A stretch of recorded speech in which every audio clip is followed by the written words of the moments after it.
Sir నమస్కారం sir. నమస్తే. Sir 'Ram Charan' గారి 'గేమ్ చేంజర్' ఫిలిం ఎక్స్‌పెక్టేషన్స్ భారీగానే ఉన్నాయి. ఈ సంక్రాంతికి రిలీజ్ కాబోతుంది. సో, రిలీజ్‌కు దగ్గర పడుతున్న వేళ నెటిజన్స్ ఈ సినిమా గురించి రకరకాలుగా చర్చించుకుంటున్నారు. అయితే ఇందులో 'రామ్ చరణ్' గారు డబుల్ రోల్ చేస్తున్నారని చెప్పేసి ఒక న్యూస్ అయితే టీజర్‌లో కూడా రివీల్ అయింది. రామ్ నందను, అప్పన్న అనే 2 పాత్రల ద్వారా. అయితే ఇప్పుడు ఈ పాత్రలు 2 కూడా అన్నదమ్ముల్లా లేకుంటే తండ్రి కొడుకులా అన్న చర్చ కూడా జరుగుతుంది. అంటే ఏ రకంగా ఉండబోతుంది? మనం ఒక ఫార్ములా చూస్తూ ఉంటాం. రివెంజ్ మన పాత సినిమాలలో. తండ్రికి ఒక ఆశయం ఉంటుంది. నెరవేర్చడానికి ప్రయత్నిస్తున్నప్పుడు అడ్డుకుంటారు విలన్స్. అప్పుడు మళ్ళీ కొడుకొచ్చి దాన్ని తీర్చేసి తండ్రి ఆశయాన్ని నెరవేరుస్తారు. ఈ ఫార్ములా మనకు రెగ్యులర్‌గా ఉంటుంది. అటువంటి ద దొ తరహా సినిమానా ఇదన్నట్టు కూడా చర్చించుకుంటున్నారు. మరి మీరేం చెప్తారు సార్ 'గేమ్ చేంజర్' సినిమా గురించి? అంటే తండ్రి, కొడుకులు అనే అభిప్రాయం కొంతమంది వ్యక్తం చేస్తున్నారు. హ్మ్. అంటే సినిమా యూనిట్ నుంచి కూడా అలాంటి అభిప్రాయమే కలిగిస్తున్నట్టుగా కనిపిస్తోంది కానీ, అన్నదమ్ములు అయ్యుండొచ్చు అంటే ట్రైలర్‌లో వాళ్ళిద్దరూ కనిపించినటువంటి పద్ధతి, ఓకే. తండ్రి కొడుకుల కంటే కూడా అన్నదమ్ములుగా ఎక్కువగా రిలేట్ చేసుకోవడానికి అవకాశం కల్పించేవిగా ఉన్నాయి విజువల్స్. హ్మ్. రెండోది చిరంజీవి గారికి ఒక సమస్య హ్మ్. ఉండేది. ఆయన దాన్ని సెంటిమెంటు ఆయనకి ఎందుకనో ముసలి పాత్ర వేస్తే ఆ సినిమా ఆడదు అనేటువంటి ఒక అభిప్రాయం ఉండేది. ఓకే. అంటే తను ఏజ్డ్ క్యారెక్టర్‌లో కనిపిస్తే సినిమా ఆడదు అనేటువంటిది ఒక సెంటిమెంట్‌గా ఉండేది ఆయనకి. దానికి కారణం 'సింహపురి సింహం' అని ఒక సినిమా చేసాడాయన. హ్మ్. కోడి రామకృష్ణ గారి డైరెక్షన్‌లో. ఆ సినిమాలో అంటే అప్పుడు కరెక్ట్‌గా 'ఎన్టీ రామారావు' గారు అలాంటి సినిమాలు చేసుకొని వెళ్ళిపోయాడు.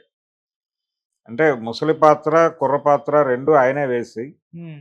'జస్టిస్ చౌదరి' అలాగే 'కొండవీటి సింహం', 'సర్దార్ పాపారాయుడు' ఈ సినిమాలన్నీ ఆయన వరుసగా అలాంటి క్యారెక్టర్లు చేశాడు.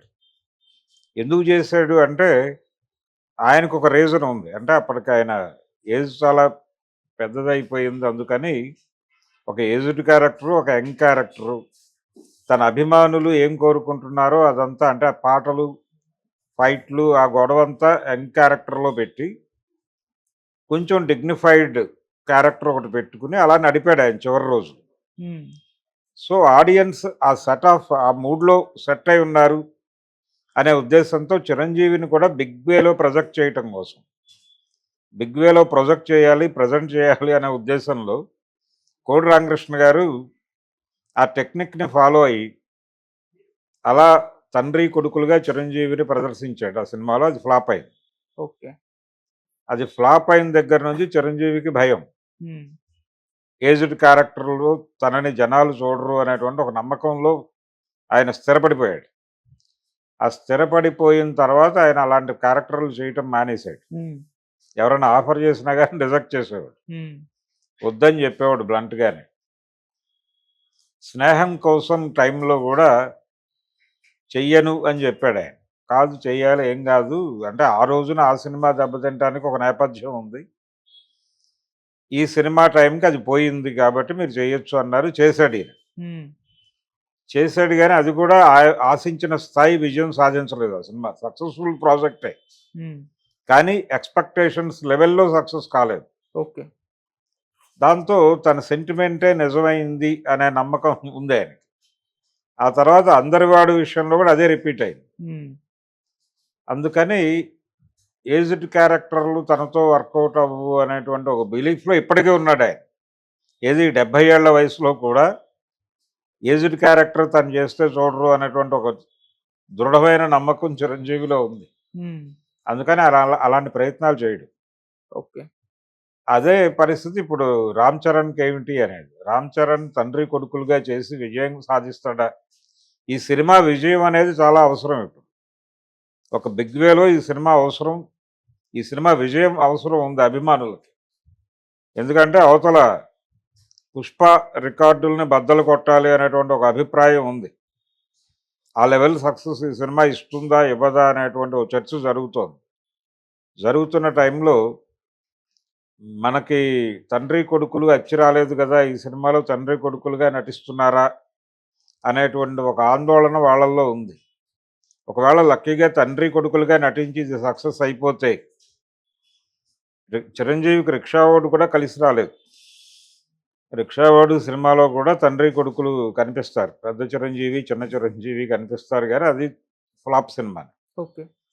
అందుకని ఆ ఏరియాలో మనం ఉండరాదు అనేది ఒక అభిప్రాయం మెగా అభిమానుల్లో ఉంది. చిరంజీవి సెంటిమెంట్ చిరంజీవికి ఉండొచ్చు. రామ్ చరణ్‌తో అది వర్కౌట్ అవ్వచ్చు, కాకపోవచ్చు అనే అభిప్రాయం కూడా కొంతమందిలో ఉంది. హ్మ్. ఇది తండ్రి కొడుకుల కంటే కూడా అన్నదమ్ములు అయి ఉంటే బాగుంటుంది. అన్నదమ్ములు డ్యూయల్ రోల్స్ చిరంజీవికి కొంత వర్కౌట్ అయినాయి. 'ఎముడికి మొగుడు' ఇలాంటి సినిమాలు. కాబట్టి అది ఓకే. ఆ పద్ధతిలో వెళ్ళిపోతే బానే ఉంటుంది. 'కొండవీటి దొంగ' ఇలాంటివేవో వర్కౌట్ అయినాయి కొన్ని. అలా వెళ్ళిపోదాం అనే ఒక అభిప్రాయం. అయితే చాలా కమర్షియల్ సినిమాల్లో 2 క్యారెక్టర్‌లు ఉంటాయి గానీ, డ్యూయల్ రోల్‌లా కనిపిస్తుంది గానీ, అది ఒకటే రోల్ అయినటువంటి సందర్భాలు కూడా ఉన్నాయి. హ్మ్. 'మానవుడు దానవుడు' అని శోభన్ బాబు గారి సినిమా ఉంది. అందులో డ్యూయల్ రోల్ అనేటువంటి కల్పనలో నడుస్తుంది సినిమా అంతా. కానీ చివరిలో ఒకే క్యారెక్టర్ అది అని చెప్తాడు డైరెక్టర్ గారు. పీసీ రెడ్డి డైరెక్టర్ ఆ సినిమాకి. ఆ ఫార్ములాను చాలామంది వాడారు. ఈవెన్ అంటే ఒకటే క్యారెక్టర్ ఏమో అని భ్రమ కలిగిస్తూ ఇద్దరున్నారని చెప్పడం ఒక టెక్నిక్. 'గజ దొంగ' సినిమాలో రాఘవేంద్రరావు గారు దాన్ని ఫాలో అయ్యాడు. ఓకే. ఒకటే క్యారెక్టర్ అని ఇంటర్వెల్ వరకు ఆడియన్స్‌కి అనుమానం కలిగిస్తూ హ్మ్. ఇంటర్వెల్‌లో ఇద్దరున్నారని రివీల్ చేసి అక్కడి నుంచి ఇద్దరి మీద కథ నడుస్తుంది.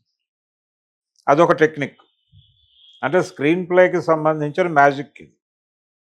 అలా 2 పద్ధతుల్లోనూ అనేక పద్ధతుల్లో డ్యూయల్ రోల్ సినిమాలు నడిపారు మనవాళ్ళు. ఈ సినిమాలో కూడా డ్యూయల్ రోల్ అనేది మనకి ఎందుకు డౌట్ వస్తుందంటే ఆళ్ళెక్కడా చెప్పలా.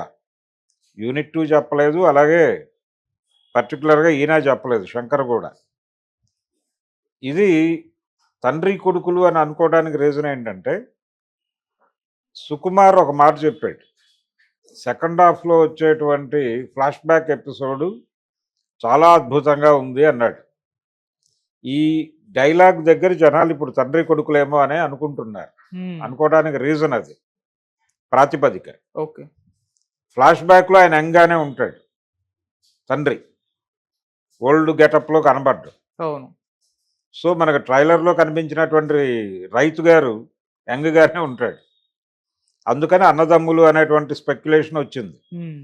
అయితే సుకుమార్ చెప్పిన ప్రకారం చూస్తే తండ్రి క్యారెక్టర్ ఇన్ టోటల్ ఫ్లాష్ బ్యాక్‌లో వచ్చి, ఫ్లాష్ బ్యాక్‌లో గ్రామీణ ఆర్థిక వ్యవస్థ ఎలా దెబ్బతింటోంది, అది ఎన్ని రకాల అన్యాయాలకు గురవుతోంది అనే విషయం ప్రస్తావించొచ్చు. అంటే గ్రామీణ భారతం నాశనం అయిపోతోంది అనే సెన్స్ నుంచి పుట్టినటువంటి ఒక కుర్రవాడు హ్మ్. ప్రభుత్వ విధానాలు వీటి వలన జరుగుతున్నటువంటి వినాశనం ఇదంతా అని ఈ స్ట్రక్చర్‌ని మార్చాలి. బాధితుల పక్షాన పరిపాలన సాగాలి. బాధితుల పక్షాన పరిపాలన సాగాలంటే పరిపాలనా వ్యవస్థలు మార్పులు రావాలి అనే ఉద్దేశంతో కదిలినటువంటి ఒక ఆఫీసర్ క్యారెక్టర్ అన్నట్టుగా బిల్డ్ చేసుంటాడు కథ అనేది ఒక ఒక అభిప్రాయం, ఒక హ్మ్. ఆలోచన. ఈ ఆలోచన ప్రకారం చూస్తే అంటే ఎందుకింత డెడికేటెడ్‌గా ఇతనున్నాడు అనేది రివీల్ చేసినప్పుడు తన తండ్రి జీవితం ఫ్లాష్ బ్యాక్‌లో రివీల్ చేస్తాడు అతను. అందుకని తండ్రి కొడుకులు అయి ఉండొచ్చు అనేది సుకుమార్ ఇచ్చినటువంటి లీకేజ్ నుంచి డెవలప్ అయినటువంటి ఐడియా. హ్మ్. సో, ఇప్పుడు ఈ కథని ఆల్మోస్ట్ ఆయన రివీల్ చేశాడు రివ్యూ పేరుతో. చెప్పి చెప్పకుండానే కథంతా చెప్పేసాడు ఆయన. ఏది 'game changer' story. Okay. So, తండ్రి కొడుకులుగానే ఫిక్స్ అవుతున్నారు ఇప్పుడు జనాలు. హ్మ్. ఎప్పుడైతే ఈ తండ్రి కొడుకులుగా ఫిక్స్ అవ్వటం అనేది మొదలైందో వీళ్ళకి మెగా సెంటిమెంటు కొడుతోంది. హ్మ్. చిరంజీవికి వర్కౌట్ అవ్వలేదు. మరి రామ్ చరణ్ మీద వర్కౌట్ అవుతుందా? ఈ సినిమా తేడా అయితే ఏంటి పరిస్థితి అని. అయితే ఒక రిలీఫ్ ఏంటంటే వాళ్ళిద్దరూ ఒకే టైమ్ లైన్‌లో కనిపించరు అని. ఈ ఒకే టైమ్ లైన్‌లో కనిపించకపోయినప్పటికీ కనిపించకుండా ఫ్లాప్ అయిన సినిమా 'రిక్షావోడు'. ఆ రిఫరెన్స్‌లో కూడా కొంతమంది ఆలోచిస్తున్నారు. ఓకే. తండ్రి గారి సెంటిమెంట్ కొడుక్కి ట్రాన్స్‌ఫర్ అవుతుందా అనేది ఒక గొడవ. అయితే ఈ చర్చలన్నీ కూడా ఒక రకంగా సినిమాకి సంబంధించి వాళ్ళు ఇప్పటిదాకా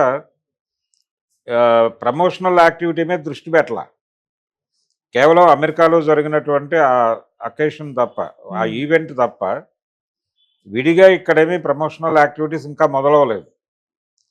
మొదలు కాకుండా సుకుమార్ అక్కడ మాట్లాడిన మాటల ఆధారంగా ఇంత చర్చ జరుగుతోంది. అవును. ఇది కూడా అవసరమే అనుకుంటున్నారు వాళ్ళు సినిమాకి సంబంధించి. అంటే అసలు 'దేవరా' సినిమాకి ఒక టెక్నిక్‌ని ఫాలో అయ్యారు వాళ్ళు. అంటే లో ప్రొఫైల్‌లో సినిమాని ప్రమోట్ చేయటం. సినిమా గురించి భారీ అంచనాలు లేకుండా సినిమా రిలీజ్ అయిన తర్వాత మాట్లాడుకునే అవకాశం కల్పిద్దాము. థియేటర్‌లో సర్ప్రైజ్ చేద్దాం. థియేటర్‌లో బీభత్సం అయిపోతుంది అనేటువంటి ముందస్తు ప్రకటనలొద్దు అని వాళ్ళు వాంటెడ్‌గానే అనుకున్నారు. అనుకుని ప్రమోషన్‌లో ఒక లో ప్రొఫైల్ మెయింటైన్ చేశారు. అగ్రెసివ్ ప్రమోషన్ అనేది 'పుష్ప 2'కి చూసాం మనం. ఇప్పుడు ఆ అగ్రెసివ్ ప్రమోషన్ దీనికి జరగటం లేదు అని ఆ అభిమానులు ఆందోళన పడుతున్నారు. ఈ దశలో, ఈ క్రైసిస్‌లో, ఈ గ్యాప్‌లో ఉన్నంతలో ఈ పబ్లిసిటీ అంటే తండ్రి కొడుకులా, అన్నదమ్ములా అని జరుగుతున్న చర్చ కొంత సినిమాకు ఒక బజ్ క్రియేట్ చేస్తుంది. హ్మ్. ఈ బజ్ ఆయన గమనిస్తున్నాడు ప్రొడ్యూసర్ 'దిల్ రాజు' గారు. ఇది నడుస్తూ ఉండగానే ఆయన 2, 3 ఈవెంట్స్ చేసి భారీ అంచనాలు లేకుండానే సినిమాని రిలీజ్‌కెళ్ళాలనుకుంటున్నాడు ఆయన. కాబట్టి ఇప్పుడు తండ్రి కొడుకులా, అన్నదమ్ములా అనే చర్చలోకెడితే తండ్రి కొడుకులే అనే అనుకోవాల్సొస్తుంది. ఓకే. తండ్రి కొడుకులుగానే ఉంటుంది కథ. హ్మ్. అయితే తండ్రి కూడా యంగ్‌గానే ఉంటాడు. ఎనర్జిటిక్‌గానే ఉంటాడు. అది flash back episode. Okay. Second హాఫ్‌లో వస్తుంది ఆ క్యారెక్టర్. సెకండ్ హాఫ్‌లో ఫ్లాష్ బ్యాక్ అద్భుతం అని చెప్పి ఆయన ఒక సర్టిఫికేట్ ఇచ్చాడు. సో, తండ్రి క్యారెక్టర్ అద్భుతంగా ఉండబోతోంది ఈ సినిమాలో అనేది కన్ఫర్మ్. హ్మ్. సో, ఆ మేరకు అభిమానులు లాక్ అయిపోయి సినిమాకి ప్రిపేర్ అయిపోవడం మంచిది. Okay sir. Thank you so much sir. Thank you.